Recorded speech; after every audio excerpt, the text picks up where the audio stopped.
Hello everyone, welcome back to PS physics classes. आज हम यहाँ लेने वाले हैं advance numerical based on coulomb force due to multiple charges. तो जब बहुत सारे चार्जेस होते हैं तो उनके बीच कूलाम फोर्स कैसे एक्ट करता है। ये जो सारी प्रॉब्लम्स हैं ये हमने रेसनिक हेलिडी से ली है। बहुत ही कंसेप्चुअल प्रॉब्लम्स हैं। अगर आपको ये समझ में आती हैं तो आपके लिए इस टाइप की प्रॉब्लम्स को सॉल्व करना बहुत ईजी हो जाएगा। आगे आने वाले और भी हमने वीडियोस बनाए हैं जिसमें हमने कुछ और टफ, बहुत ही ज़्यादा टफ प्रॉब्लम्स ली हैं। तो उन प्रॉब्लम्स को आप गो थ्रू करें और उनको हमने बहुत ही सिंपल ऑर्डर में एक्सप्लेन किया है जिससे कि आपको कंसेप्ट की क्लैरिटी आए। ठीक है, चलिए आगे बढ़ते हैं। ओके, तो यहाँ पर एक क्वेश्चन हमको दिया गया है। Initial charge on a tiny sphere is Q. यहाँ पर कैपिटल क्यू चार्ज है। इसमें से थोड़ा सा पोर्शन ऑफ द चार्ज एक दूसरे स्फीयर पे ट्रांसफर कर दिया जाता है। तो अब यहाँ पे कितना बचेगा? यहाँ पर इतना चार्ज बचेगा, राइट। अब वो बोल रहे हैं कि दोनों जो स्फीयर्स हैं उनको एक पार्टिकल्स की तरह ट्रीट करें आप। अब आपको बताना है कि for what value of Q by Q, यानी इसका जो रेशो है वो क्या होना चाहिए कि इन दोनों के बीच जो फोर्स हो वो मैक्सिमम हो। ओके, तो हमने मान लिया कि इन दोनों के बीच जो डिस्टेंस है दैट इज स्मॉल आर। तो अब इनके बीच कितना फोर्स लगेगा? It is K Q minus Q, Q upon R square. ठीक है, ओके। तो अब हमें निकालना है कि ये फोर्स मैक्सिमम हो तो इन हमारा क्यू बाय क्यू का क्या रेशो होना चाहिए कि ये फोर्स मैक्सिमम हो। Clear, okay. तो हमें पता है कि ये हमने मैथ्स में पढ़ा है, जब भी हम मैक्सिमा और मिनिमा निकालते हैं तो अगर हमें कोई भी इक्वेशन दी हुई है, सपोज हमको ये इक्वेशन दे के रखी है, तो हम इसको पहले वन टाइम डिफरेंशिएट करते हैं। तो हम निकालते हैं D Y over D X. तो सपोज ये आ गया 2x माइनस टू, राइट। उसके बाद हम निकालते हैं D two Y over D X square. Clear. अब हम क्या करते हैं, यहाँ पे ये जो वैल्यू आती है इसको इक्वेट जीरो करते हैं। तो x is equal to value हमारी आ गई यहाँ पे 1। ओके, अब जब हम D two Y over D X square करते हैं तो यहाँ से हमारी वैल्यू 2 आ गई। सपोज सपोज क्या, ऑब्वियसली 2 ही आ गई क्योंकि हमने डबल डेरिवेशन डिफरेंशिएशन किया है। Clear, okay. तो अब यहाँ पे क्या होगा कि अगर ये वैल्यू ग्रेटर देन जीरो है तो इसका मतलब x की इस वैल्यू के लिए x इज इक्वल टू 1 पे y की वैल्यू मिनिमम होगी।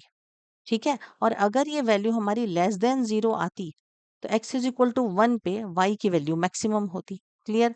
तो इसका मतलब कि हमको एक बार इसको क्या करना है, इसको हमारा डिफरेंशिएशन करना है। अब हमें निकालना क्या है, what should be the ratio of q by q।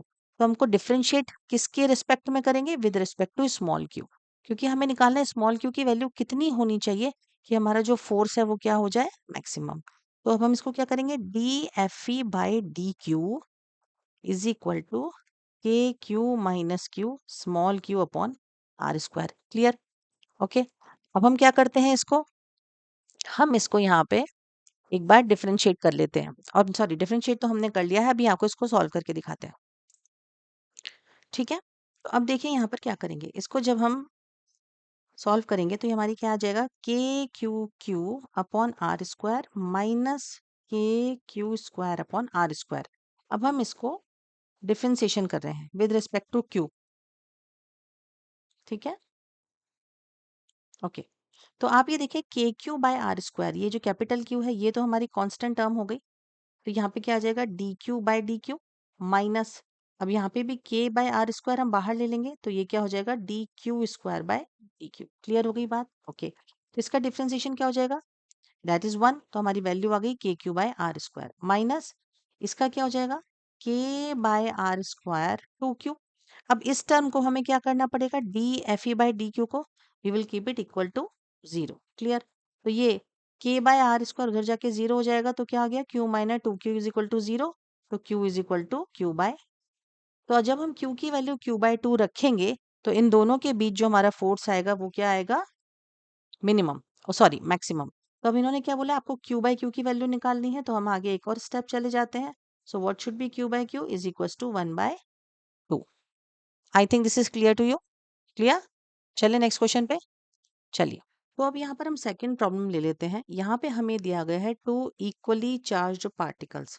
तो हमने यहाँ पे दो पार्टिकल्स मान लिए, दोनों इक्वली चार्ज हैं। ठीक है, are held 3.2 into 10⁻³ metre apart, यानी उनके बीच का जो डिस्टेंस है R that is equal to 3.2 into 10⁻³ metre apart. Then released from the rest, यानी दोनों पहले रेस्ट में थे, फिर उनको छोड़ा गया, तो अब दोनों के दोनों क्या करेंगे, they will apply repulsive force on each other, यानी इस तरीके से। Clear? Okay. Now the initial acceleration of the first particle is observe to be 7 metre per second square, यानी इसका जो इनिशियल एक्सेलरेशन है वो हमें यहाँ पे गिवन है। सिमिलरली सेकंड का भी इनिशियल एक्सेलरेशन हमको यहाँ पे गिवन है, तो ये कितना हो गया, 9 मीटर पर सेकेंड स्क्वायर। अब बोल रहे हैं mass is also given, first particle का मास 6.3 इंटू 10⁻⁻7 kg। क्लियर हो गया? Now they are saying what are the mass of the second particle, आपको m2 निकालना है और आपको दोनों पे चार्ज निकालना है। अब क्योंकि दोनों पे सेम चार्ज है तो हम बोल सकते हैं हमको q ही निकालना है। क्लियर हो गई बात? ओके।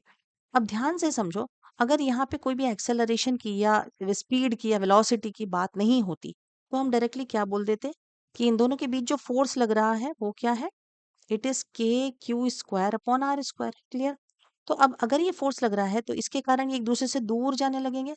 जब दूर जाने लगेंगे तो धीरे धीरे इनके बीच की डिस्टेंस बढ़ने लगेगी, और जब इनके बीच की डिस्टेंस बढ़ने लगेगी तो इन दोनों के बीच इलेक्ट्रोस्टैटिक फोर्स क्या होगा, कम होता जाएगा।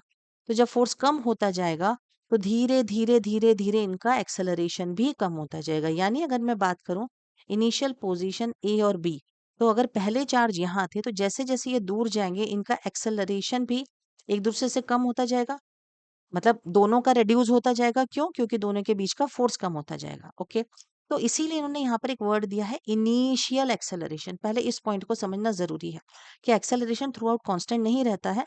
जैसे ही हमने इनको रखा, इन्होंने फोर्स लगाना चालू किया, तो at the instant of time दोनों के बीच जो एक्सेलरेशन है, दोनों का जो एक्सेलरेशन है that is called initial acceleration. Clear हो गई बात? ओके, तो अब ये चीज दोनों कैसे, ये कैसे दी गई है ये आपको समझ में आ गया। आपको एक चीज बहुत अच्छे से पता है, अगर मैं यहाँ एग्जाम्पल के तौर पे समझाना चाहूँ, मैंने एक ब्लॉक लिया है, ठीक है, इसके ऊपर अगर मैंने यहाँ 10 न्यूटन फोर्स लगाया और यहाँ 10 न्यूटन फोर्स लगाया, तो क्या ये ब्लॉक हिलेगा? क्या नहीं हिलेगा, राइट? लेकिन अगर मैंने इसके ऊपर यहाँ 20 न्यूटन फोर्स लगाया और यहाँ पे 10 न्यूटन फोर्स लगाया, तो ये 10 न्यूटन से इधर जाने लगेगा। क्लियर हो गई बात? अब ये जो फोर्स है ये कौन सा फोर्स है, अनबैलेंस फोर्स। तो अनबैलेंस फोर्स किसके बराबर होता है, mass into acceleration of this block. This force is responsible to create acceleration in this direction. समझ में आई बात? ओके, तो इसीलिए अब यहाँ पे क्या हो रहा है, जब इन दोनों के बीच एक इलेक्ट्रोस्टैटिक फोर्स लग रहा है तो this electrostatic force is responsible for their movement in opposite direction. तो यहाँ पे जो हमारा, अगर मैं इस पोजीशन की बात करूँ इस वाले चार्ज के लिए, तो charge Q A for charge Q A, ठीक है, हमारा अनबैलेंस फोर्स क्या है, it is k⁻² r² which is equal to ma1। Similarly B के लिए क्या हो जाएगा, this force is equal to ma2। बात समझ में आ रही है? अब ये जो फोर्स लगता है ये दोनों पार्टिकल्स पे इक्वल एंड अपोजिट डायरेक्शन में लगेगा, तो this follows Newton's third law, action versus reaction. बात समझ में आ रही है? क्लियर आ रही है?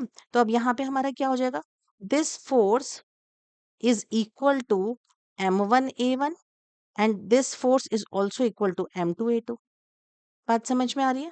क्लियर हुई? ओके, तो m1 ये जो अनबैलेंस फोर्स है ये किसके लिए लगाया हमने, ए के लिए, और m2a2 किस पे, बी पे, क्योंकि यहाँ पर क्या आ जाएगा acceleration a2 due to this force, और यहाँ पे क्या आ जाएगा acceleration a1 due to this force. Clear हुई बात?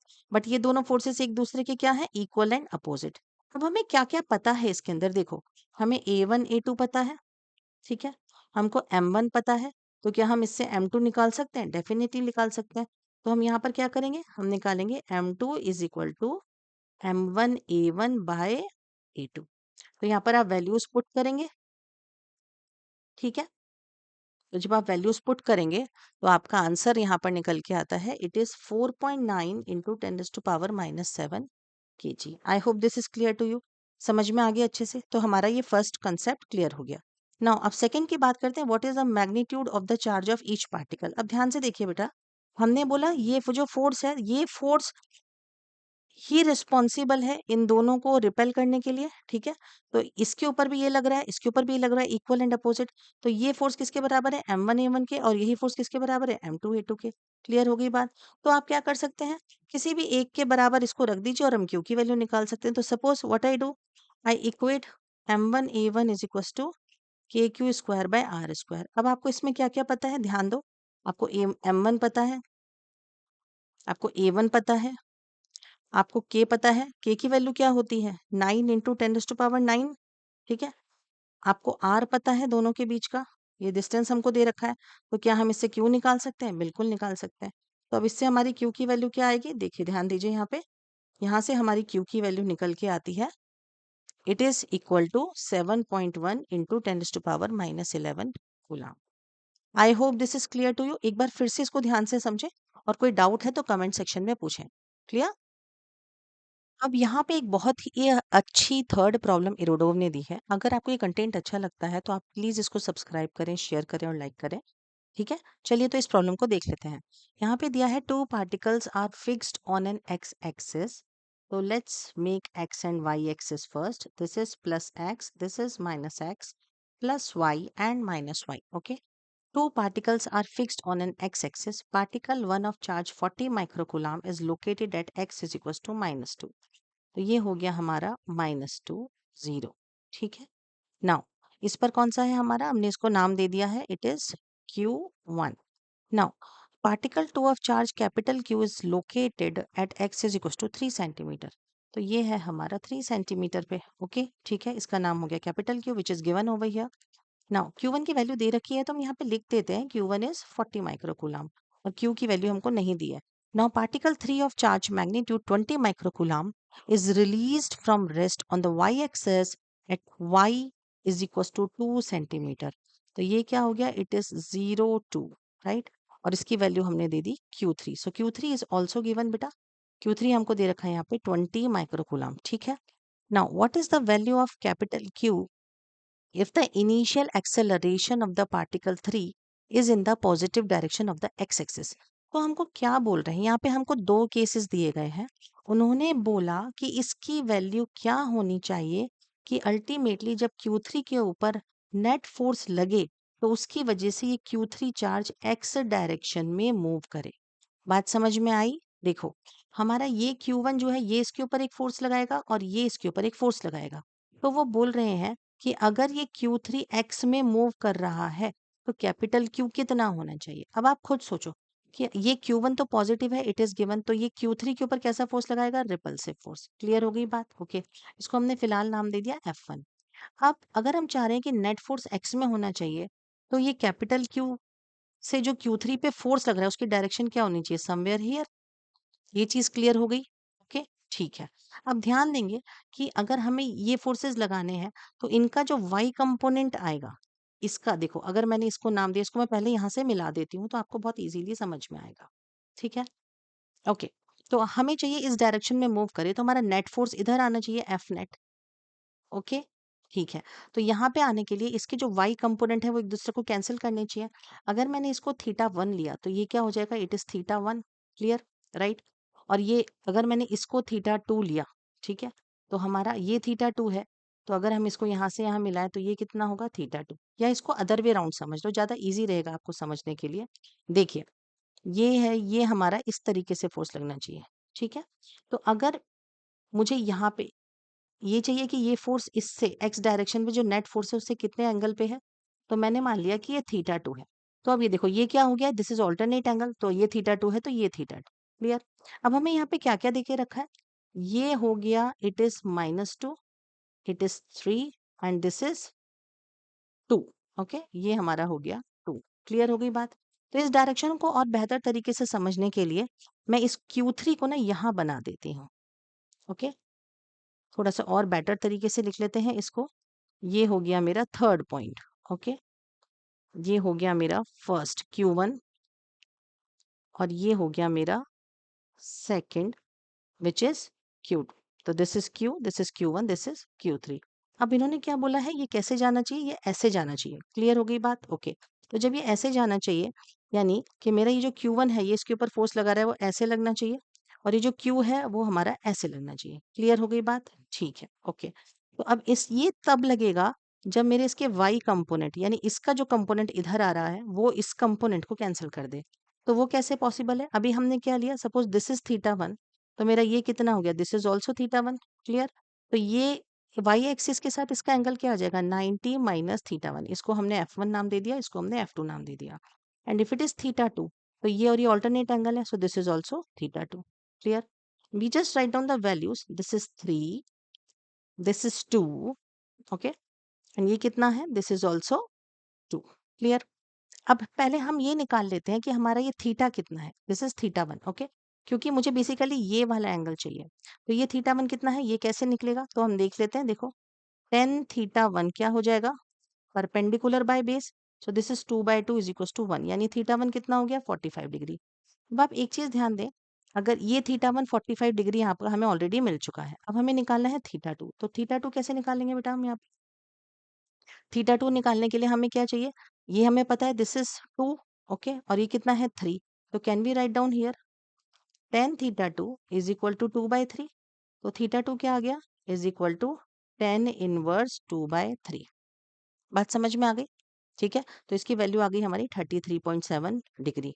ओके, तो हमें ये भी मिल गया और ये भी मिल गया। अब कंसेप्ट क्या है, इन दोनों का जो नेट फोर्स इधर लग रहा है एक्स डायरेक्शन में, ठीक है, एफ नेट, तो इनके जो वर्टिकल कंपोनेंट्स हैं वो एक दूसरे को कैंसिल करने चाहिए।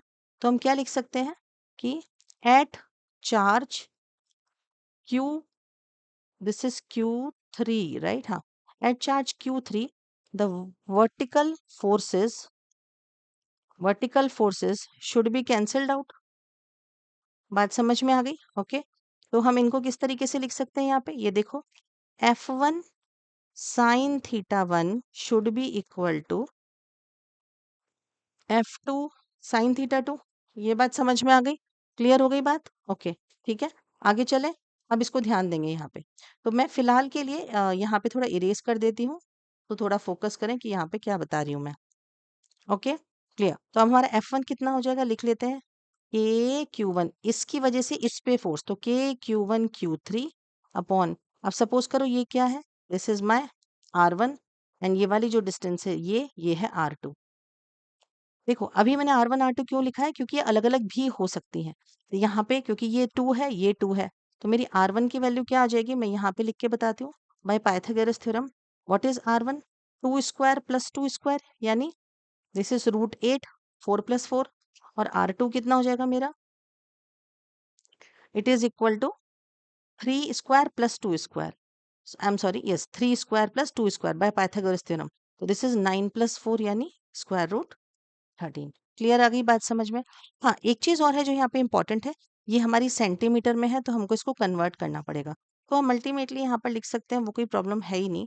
इसको सभी फिलहाल मैं सेंटीमीटर में लिख रही हूँ, बाद में हम इसको कन्वर्ट कर लेंगे। क्लियर हो गई बात? ओके, तो अब हमारा F1 क्या है, it is KQ1 Q3 upon R1 square, and this is sine θ1, now is equal to F2 क्या है, it is KQ3 upon R2 square sine θ2।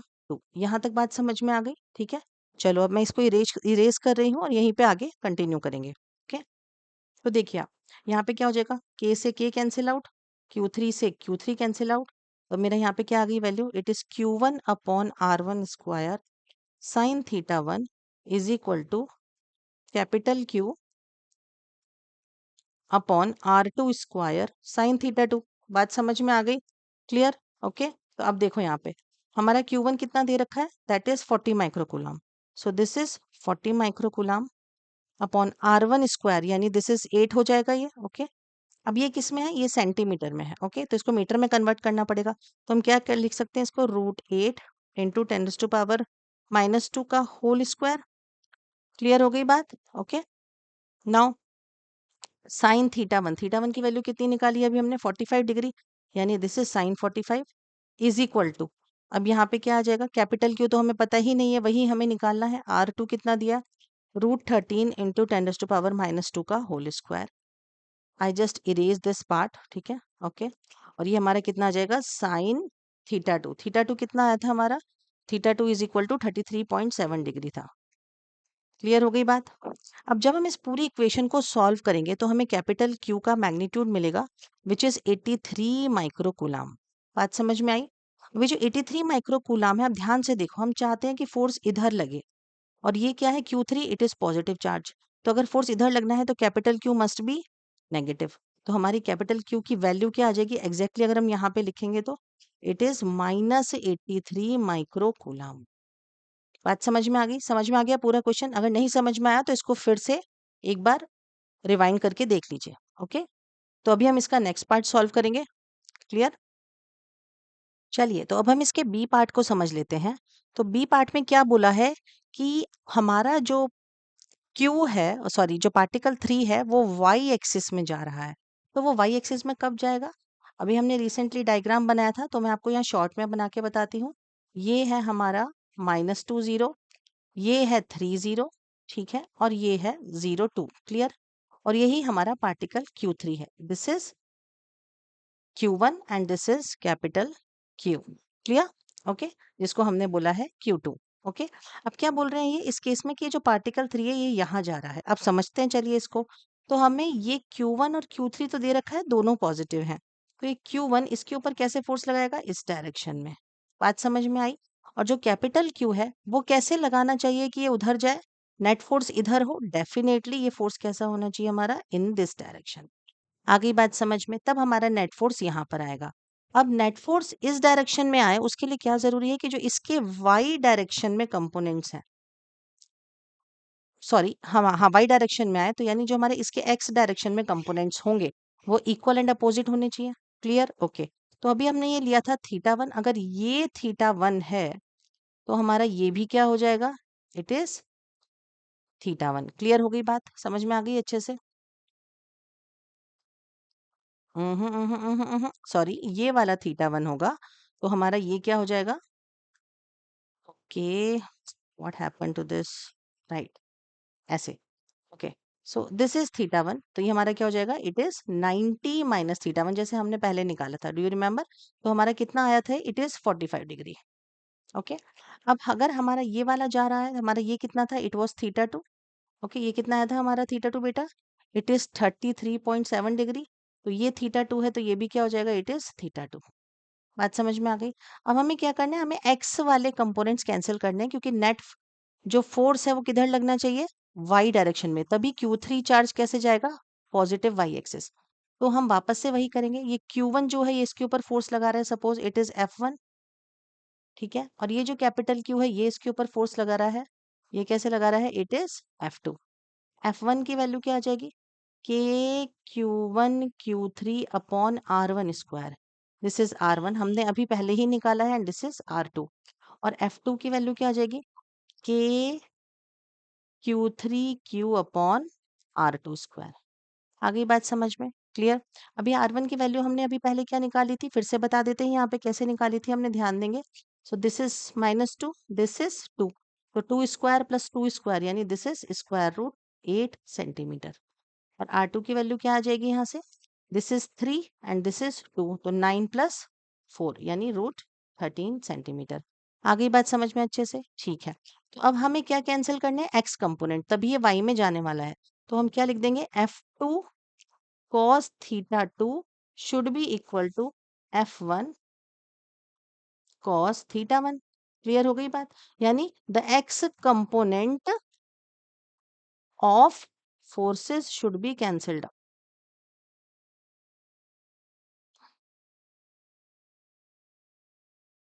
Okay, तो F2 की वैल्यू क्या है? लिख लेते हैं यहाँ से। This is K Q3 Q upon R2 square cos θ2 is equal to K Q1 Q3 upon R1 square cos θ1।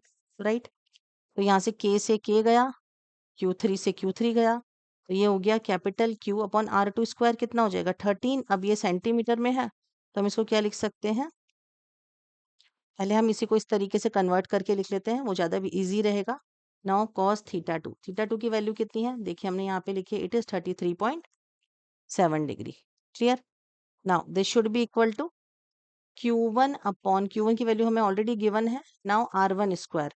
तो यहाँ पे आप चाहें तो Q1 की वैल्यू भी हम यहाँ पे रख देते हैं। तो Q1 की वैल्यू हमारी कितनी आ जाएगी? It is 40 microcoulomb upon R1 square. R1 कितना है? It is √8। सो √8 इंटू 10⁻⁻2 का होल स्क्वायर कॉस। अब θ1 कितना है? θ1 इज 45 डिग्री। ठीक है, तो जब हम इस पूरे को सॉल्व करेंगे तो हमारे पास कैपिटल Q की वैल्यू आ जाएगी 55.2 माइक्रोकूलम। लेकिन ऐसे नहीं होता है, जो चार्ज है वो हमारा तो हम इसको क्या ले लेंगे 55 माइक्रो कूलम। अब ये देखते हैं कि कैपिटल क्यू पॉजिटिव होना चाहिए या नेगेटिव। तो आप ध्यान दें कि यहाँ पे जो है ये पॉजिटिव है, ये वाला भी पॉजिटिव है, Q1 Q3 दोनों पॉजिटिव है। तो ये हमारा रिपल्सिव फोर्स हो गया। अब अगर मुझे नेट वाई डायरेक्शन में चाहिए तो मुझे यहाँ पर भी एक फोर्स चाहिए, और ये इसके ऊपर कब लगेगा, जब ये वाला चार्ज क्या हो, पॉजिटिव। तो क्यू की वैल्यू क्या आ जाएगी, positive 55 micro coulomb. I hope this is clear to you. अगर आपको ये प्रॉब्लम्स अच्छे से समझ में आई हैं तो आप चैनल को सब्सक्राइब करें, और आगे आने वाले जो भी हमारे वीडियोस हैं उसमें हम और भी एडवांस प्रॉब्लम्स लेने वाले हैं जिससे कि आपका कॉन्सेप्ट क्लियर हो। चलो, थैंक यू वेरी मच बच्चा।